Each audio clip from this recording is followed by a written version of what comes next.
नमस्कार दोस्तों, जय हिंद। मैं देवकी नंदन आप सभी का महासीपीडिया में स्वागत करता हूं। दोस्तों, the world is changing very fast. Britain ने अपने फाइटर जेट्स को न्यूक्लियर हथियारों से लैस करने का ऐतिहासिक फैसला ले लिया है। दोस्तों, वहीं यूक्रेन ने रूस पे बहुत ही बड़ा न्यूक्लियर बम बरसकों पर हमला किया है। तो चलिए समझते हैं ब्रिटेन का फैसला क्या है। ब्रिटेन की सरकार ने हाल ही में घोषणा की है दोस्तों कि वह अपने टाइफून फाइटर जेट्स को अमेरिकी B-61 12 टैक्टिकल न्यूक्लियर बम से लैस करेगा। तो क्या है B-61 12 बम दोस्तों? यह अमेरिका का एक टैक्टिकल न्यूक्लियर बम है जिसे जमीनी या सीमित क्षेत्रीय हमलों के लिए इस्तेमाल किया जा सकता है। यह बम दोस्तों 0.3 से 50 किलो टन तक की वेरिएबल यील्ड के साथ जाता है, यानी जैसे हिरोशिमा बम जो 15 किलो टन का था।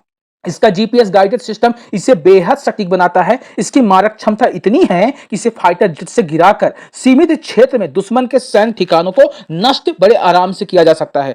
तो इसके पीछे ब्रिटेन की क्या रणनीति है? ये बम ब्रिटेन में RAF अनलैक हिल्ट बेस पर स्टोर किए जाएंगे, जहां वही जगह है दोस्तों जहां कोल्ड वॉर के दौरान अमेरिकी न्यूक्लियर वेपन्स रखे जाते थे। तो ब्रिटेन के यूरो फाइटर टाइफून और भविष्य के GCAP यानी ग्लोबल कॉम्बैट एयर प्रोग्राम के फाइटर जेट्स इस बम को आसानी से ले जाने में सक्षम होंगे दोस्तों। तो इसके पीछे रणनीतिक सोच क्या है? पहला दोस्तों, रूस का खतरा बढ़ रहा है। रूस के राष्ट्रपति व्लादिमीर पुतिन ने बार बार नाटो देशों को न्यूक्लियर धमकी दी है, खासकर यूक्रेन युद्ध में पश्चिम देशों के समर्थन को लेकर के। दूसरा, मार्च 2023 में रूस ने बेलारूस में टैक्टिकल न्यूक्लियर वेपन्स तैनात किए थे और पहली बार ऐसा हुआ है दोस्तों, रूस ने अपनी सीमा से बाहर न्यूक्लियर बम भेजे थे। दूसरा, नाटो की जवाबी नीति यानी न्यूक्लियर डिटरेंस। ब्रिटेन नाटो का प्रमुख दोस्त है, इसको समझिएगा, और उसका न्यूक्लियर शस्त्रागार अमेरिका और फ्रांस के बाद तीसरा सबसे बड़ा है। तो ब्रिटेन का मानना यह है कि न्यूक्लियर हथियारों की तैनाती युद्ध रोकने का सबसे असरदार तरीका है।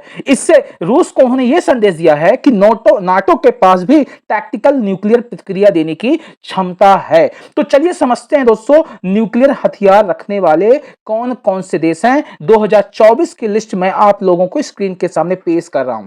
तो पहला है रूस दोस्तों, जिसके पास 5889 न्यूक्लियर वेपन्स हैं।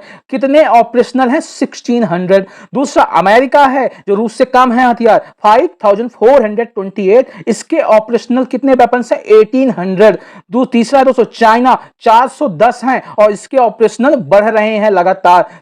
नेक्स्ट है फ्रांस दोस्तों, 290 हैं इसके न्यूक्लियर वेपन्स और ऑपरेशनल कितने? 280। 290 में से 280 इसके काम कर रहे हैं। देन इसके बाद ब्रिटेन है दोस्तों, 225 न्यूक्लियर वेपन्स हैं और कितने ऑपरेशनल हैं? 120। देन इसके बाद भारत, अपना प्यारा देश इंडिया आता है दोस्तों, 164 हैं, ऑपरेशनल 60 हैं। हम लोग बहुत पीछे हैं दोस्तों चाइना के कंपैरिजन में दोस्तों।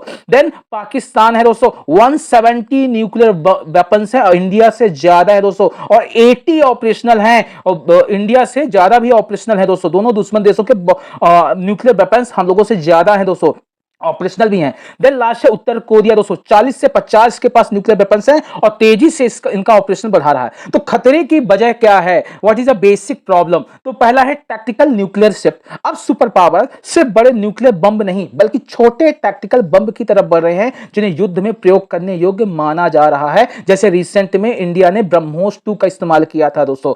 देन बढ़ती सैन्य ताकत, अमेरिका, रूस और ब्रिटेन भी अपने हथियारों को एक्टिव ड्यूटी में रख रहे हैं। तीसरा, डिप्लोमैटिक विफलताएं, आर्म्स कंट्रोल ट्रीटीज जैसे न्यू स्टार्ट को लेकर भी तनाव है जो 2026 में खत्म हो रहा है। और दूसरी सबसे महत्वपूर्ण बात, रूस और अमेरिका के बीच में कोई संवाद ही नहीं बचा, कोई कम्युनिकेशन ही नहीं बचा है। देन ब्रिटेन, जापान और इटली का भविष्य का न्यूक्लियर फाइटर जेट के बारे में समझते हैं। GCAP क्या है? इसका पूरा फुल फॉर्म है दोस्तों ग्लोबल कॉम्बैट एयर प्रोग्राम। इसको कौन बना रहा है? ब्रिटेन, जापान, इटली मिलकर 35 तक 6 जनरेशन फाइटर जेट बना रहे हैं। यह फाइटर जेट दोस्तों AI, drone control, hypersonic missile launching और न्यूक्लियर पेलोड डिलीवरी जैसी अत्याधुनिक क्षमताओं से लैस होगा, यानी बहुत ही ज्यादा एडवांस वर्जन में होगा। तो क्यों जरूरी है ये GCAP?